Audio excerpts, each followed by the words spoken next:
This movie's titled The Land Before Time, so technically that's a little inaccurate since time still exists, is very much in the time period of the dinosaurs, so that's a little inaccurate, Don Bluth, but had this movie taken place before time itself even existed, then it would be frozen in time.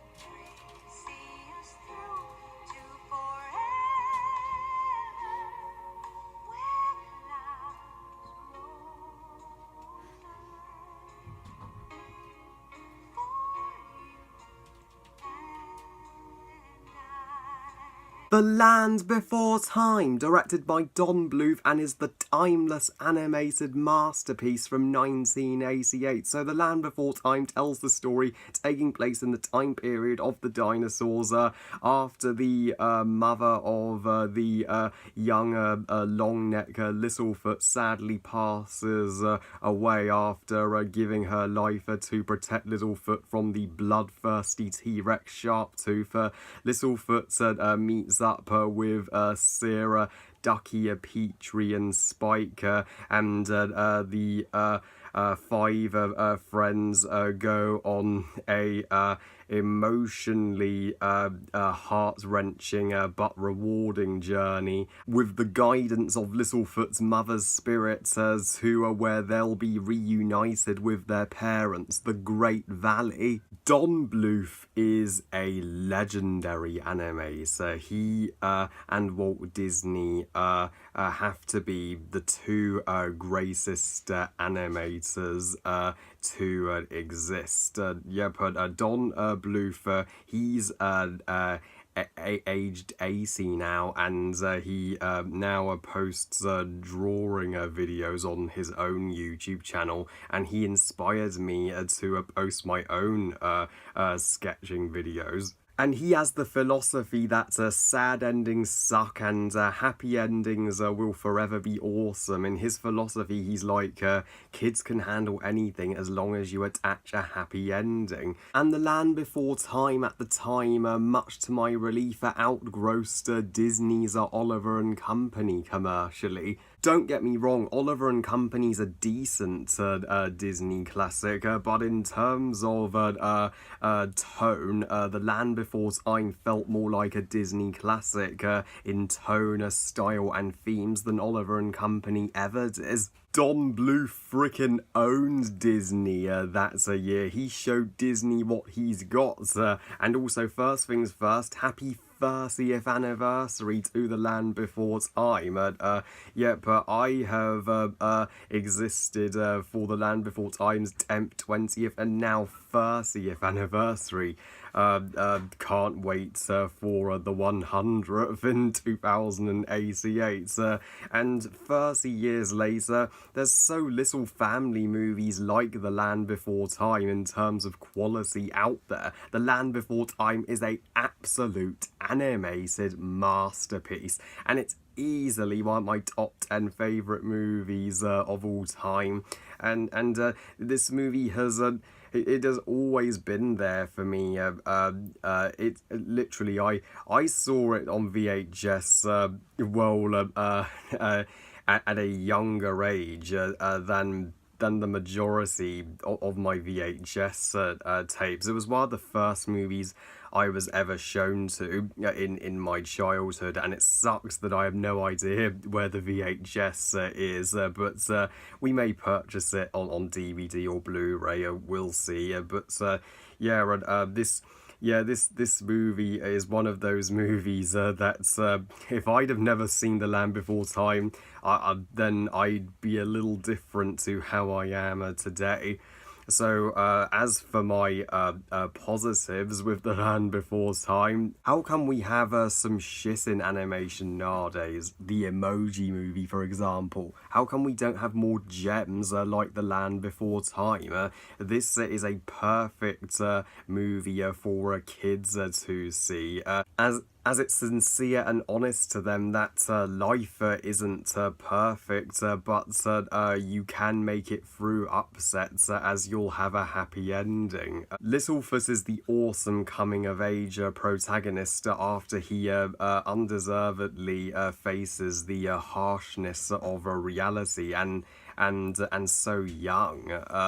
Also, I mean, I sadly lost my grandfather and uncle, so I've also mourned some family members. So Littlefoot does grieve, and with the help of a kindly elder dinosaur, he reassures Littlefoot that his mother will always be with him, no matter what, certainly spiritually, and he's and he is and he follows his mother's guidance 100% to make it to his destination.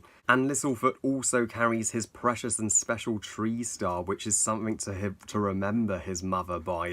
Damn, Mr. Don Bluth super testes the emotions of kids even further than Disney themselves. And this movie, it may not be necessarily accurate to which time period of the dinosaurs it takes place in, as and Stegosaurus and T-Rex were in separate timelines, but that's not important. What's important is the storytelling.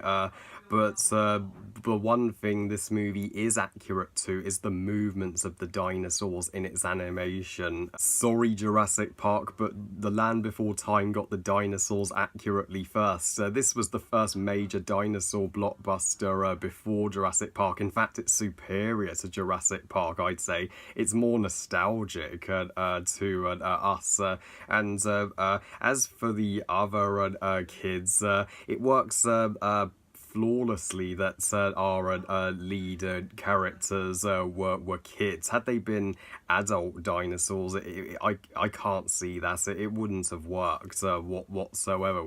They wouldn't have felt as vulnerable. My favourite of our 5 heroes would be Ducky, voiced by Judith Barcy, who's the greatest child actress of the 80s. Yeah, but Ducky is just the most innocent and the most memorable, with her lines like yap yap yap and no no no. Yep, she's the most adorable, and Petrie may be the most timid of our heroes, as he is the tiniest, but he does attempt to show his courage, especially in the plan to take down a Sharptooth, and Spike is the character with literally no lines of dialogue, but you can see what he means through his expressions, and he has such a lovable and playful personality. And Zira, the Freehorn, she's the character who fans of this movie may see as likeable and unlikable at the same time. She may act unsociable, but that isn't her fault, as she was brought up by her father, Mr. Freehorn, who gets more screen time in the sequels. He's a dick. After Sarah insults Littlefoot's mother, Littlefoot and her get into a brutal physical fight and fallouts. But Zira does learn from from her mistake, and you can see that she does have a good size, if only she was brought up by a better parent. And Sharptooth, the movie's villain, while he may not be my favourite villain in the entire franchise as a whole, if you count the sequels, I'll get to them in one of the sequels. But as for Sharptooth, he may be a predator who hungers for a meal, but at the same time, he's a ruthless asshole. He won't give these poor kids a break. And after what he did to Littlefoot's poor mother, the bastard got what he deserved when the kids thankfully push him into the pool. Even though the movie's one of the shortest blockbusters ever, with just an hour and 10 minutes running time, I don't mind that they cut some 30 minutes from this movie, even though I'm curious to check out the movie's deleted scenes. It couldn't have used that time any better to tell its story, and the soundtrack for The Land Before Time is underrated. This has to be one of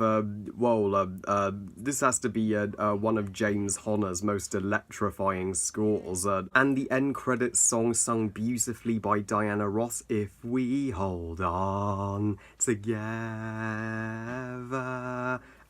Wonderful. One of the greatest end credit songs in film, and finally I've saved the best character in this movie till last, Littlefoot's mother. Would I have liked her to be in the movie longer? For sure, but in her while she's physically with Littlefoot in the first act, she helps shape Littlefoot into who he becomes. Littlefoot's lucky to have such an awesome mother, as am I, and people call The Land Before Time the dinosaur version of Bambi, but I'd also say it's the dinosaur version of Lily giving her life to protect Harry in Harry Potter from Voldemort. Oh boy, is this one of the most tear-jerky scenes, period. Dear sweet Littlefoot, do you remember the way to the Great Valley? I guess so. But why do I have to know? You're gonna be with me. I'll be with you. Even if you can't see me. What do you mean if I can't see you? I can always see you.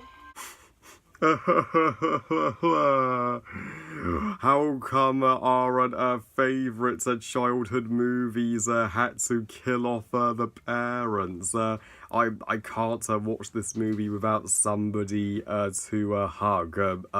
Yeah, but nobody can sit through The Land Before Time without a hug. I have no negatives with The Land Before Time. It doesn't deserve negatives. Had this been a movie made today by some other animation studio that isn't Don Bluth, it may have been CGI to have childish and juvenile humour with poop jokes and pop culture jokes and pop songs, and it wouldn't have had it wouldn't have been darker. This is certainly my pick for Best Picture for 1998. This is the greatest movie of 1998. So overall, The Land